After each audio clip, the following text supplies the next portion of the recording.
بھارت میں، ہندوستان میں ایک مسئلہ ایسا پیش آیا ہے، توجہ سے سنیں، اور بہت سارے لوگوں کو شاید ان کی فکر بدل جائے اس سے۔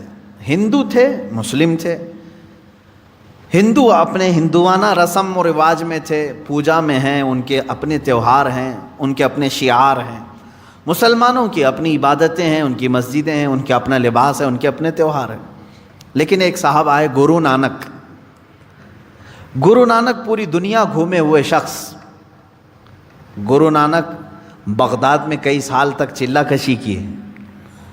گرو نانک کا بہت سارے ملکوں میں دورہ ہوا، ساری چیزوں کو دیکھ کر کے گرو نانک ایک سیکولر شخص تھا، ایک سیکولر آدمی، یعنی ابھی تک کسی دھرم میں، کسی دین میں داخل نہیں۔ اسلام کو بھی خوب پڑھا گرو نانک نے، حضور پاک صلی اللہ تعالیٰ علیہ وسلم کی حدیثیں بھی پڑھی، سنتیں بھی پڑھی، امپریس بھی ہوئے۔ گوتم بدھ کی بھی تعلیمات پڑھی، گوتم بدھ کو بہت گہرائی سے پڑھا، دیکھا، امپریس ہوئے۔ رام کرشن کے بھی بہت سارے کہانیاں پڑھی، ہندوؤں کے پرانے معاملات دیکھے، کچھ اچھائیاں اس میں بھی تھی۔ ہندوستان آنے کے بعد گرو نانک نے کیا کیا؟ کہا کہ اسلام میں بہت ساری اچھائیاں ہیں، بلکہ آپ کو معلوم ہونا چاہیے گرو نانک نے حضور صلی اللہ علیہ وسلم کی شان میں کئی نعتیں لکھی ہیں۔ حضور پاک صلی اللہ تعالیٰ علیہ وسلم کو آج بھی سکھ برادری بڑے پیر کے نام سے جانتے ہیں۔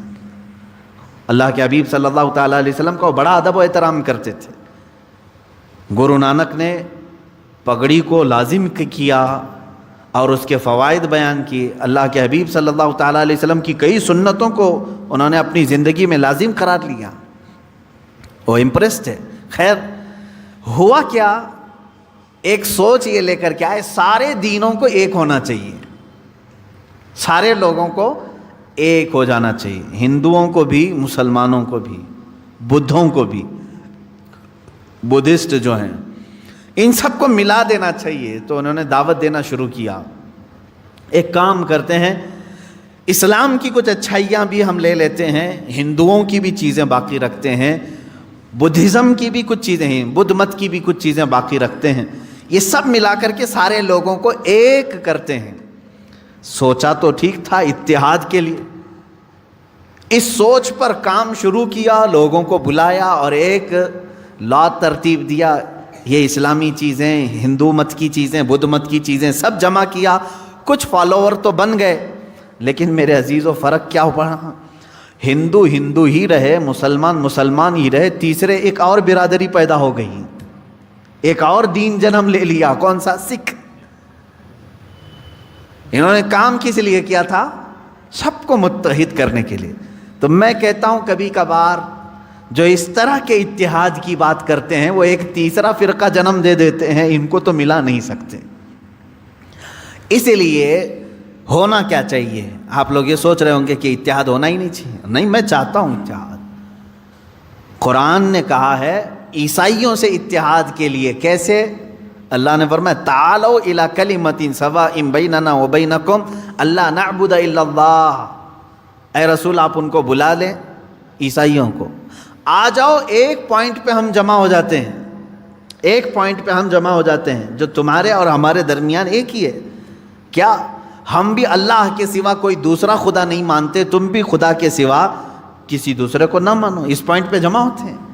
یہ اتحاد ہے جو قرآن کی دعوت ہے، یہ دوستی ہے، اس طرح کی دوستی کرو آپ، میرے کسی اصول پر فرق آنے نہ پائے، اس طرح کی دوستی آپ کرو۔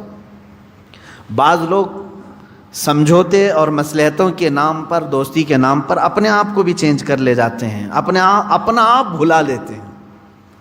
اس کی مثال میں یوں سمجھا دوں آپ کو، کسی کا دل رکھنے کے لیے اتنا نہ گر جاؤ کہ تمہاری جڑیں ختم ہو جائیں۔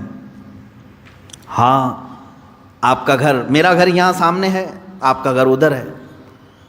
آپ نے کہا کہ ہمارے اور آپ کے درمیان تلخی ہے کھڑکی کے معاملے کو لے کر کے۔ میں نے کہا ٹھیک ہے، کھڑکی ادھر سے ادھر نکال دیا، فرق نہیں پڑے گا۔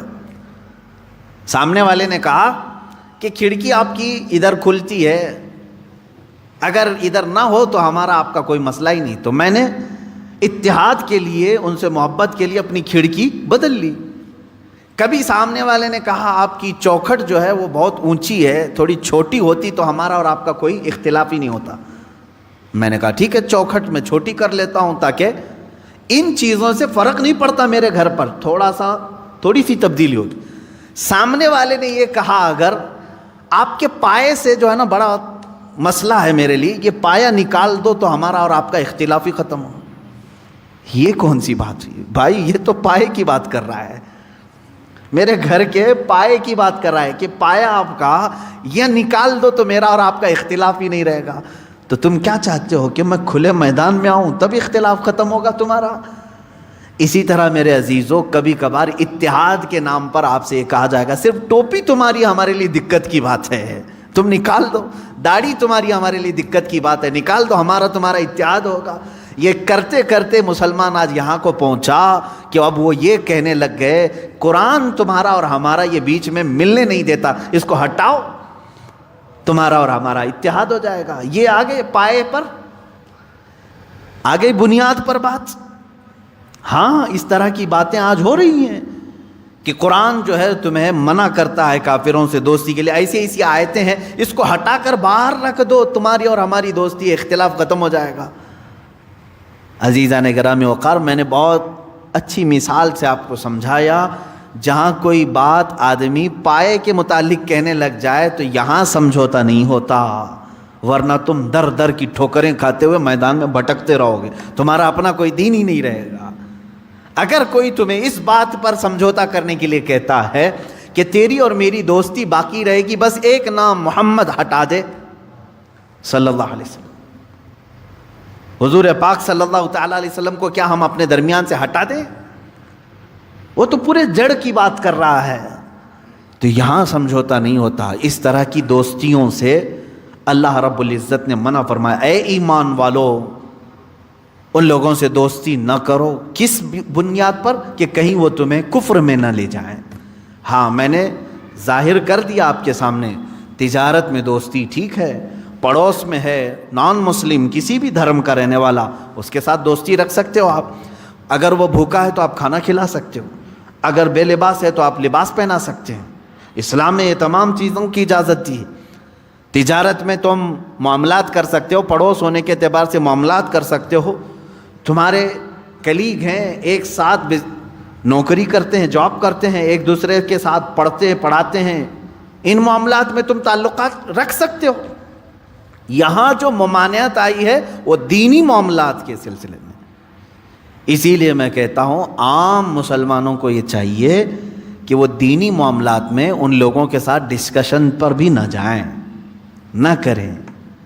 ہاں جب کبھی دھارمک معاملات پر بات کرنے کی نوبت آ جائے تو ان لوگوں سے یہ کہیں کہ ہمارے دھرم کو جو زیادہ جانتا ہے وہ بیٹھے، تمہارے دھرم کو جو زیادہ جانتا ہے وہ بیٹھے، یا ان کی فیلڈ ہے وہ گفتگو کریں گے، ورنہ تمہیں ان تمام چیزوں میں الجھا کر کے کبھی قرآن کے بارے میں تم سے سوال کر دے گا، تمہارے قرآن میں ایسی بات آئی ہے، کیا ضروری ہے تم کو ہر چیز کا اس کو جواب دینا؟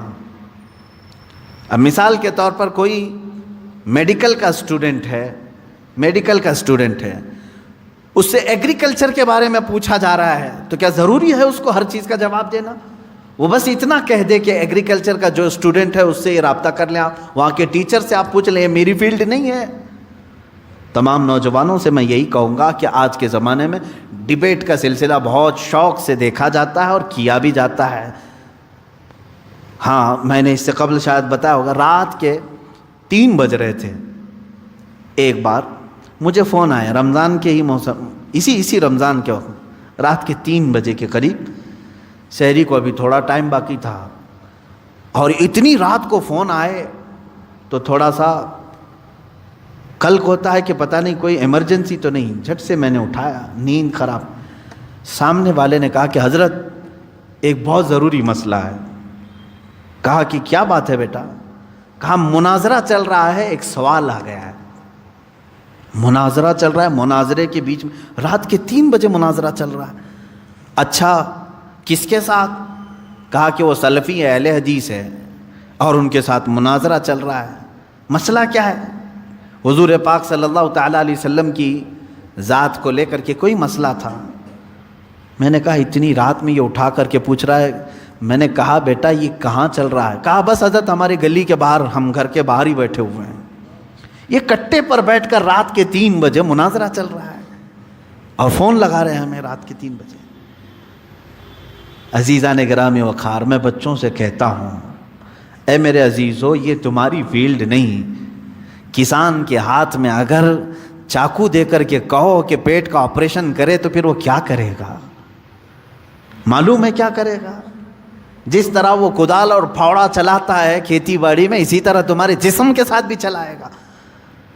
دین کے اصول اور دین کی باریکیاں علماء کے لیے چھوڑ دیں. یہ تمام ڈیبیٹ کا حصہ بننے کی کوشش نہ کریں. خاص طور پر نان مسلم کو اس طرح کی دعوت دینا، ڈیبیٹ کرنے کے لیے بلانا، میں کہتا ہوں یہ سب کی فیلڈ نہیں ہے. اللہ تبارک و تعالیٰ نے جو آیت کریمہ میں فرمایا اے ایمان والو کافرین کو دوست نہ بناؤ مومنین کے سوا، تو یہاں کون سی دوستی مراد ہے؟ دینی معاملات کی دوستی. اس کو سمجھ کر کے چلیں. دینی معاملات کی دوستی اسلام نے ناجائز رکھا ہے، باقی دوسرے معاملات میں دوستی کو ہم نے جائز قرار دیا ہے. اتریدون ان تجعلوا للہ علیکم سلطانا مبینا. اللہ فرماتا کیا یہ چاہتے ہو کہ اپنے اوپر اللہ کے لیے سری محبت کر لو، سری حجت کر لو؟ یعنی اگر تم یہ چاہتے ہو کہ اللہ کی تمہارے اوپر پکڑ آ جائے تو پھر یہ کام کرتے رہو، اللہ کی پکڑ آ جائے گی. آگے رب تعالیٰ فرماتا منافقین جو ہے یہی کام کرتے تھے. ان کے پاس جا کر بیٹھتے تھے، ڈسکس کرتے رہتے تھے، دین کے معاملات کو لے کر کے مذاق کرتے رہتے تھے. حضور صلی اللہ تعالیٰ علیہ وسلم کے معاملات کو لے کر کے آپس میں ڈسکس کرتے رہتے تھے. قرآن کی آیتیں اتر گئیں. اللہ نے فرمایا منافقین جہنم کے سب سے نیچے طبقے میں ہیں.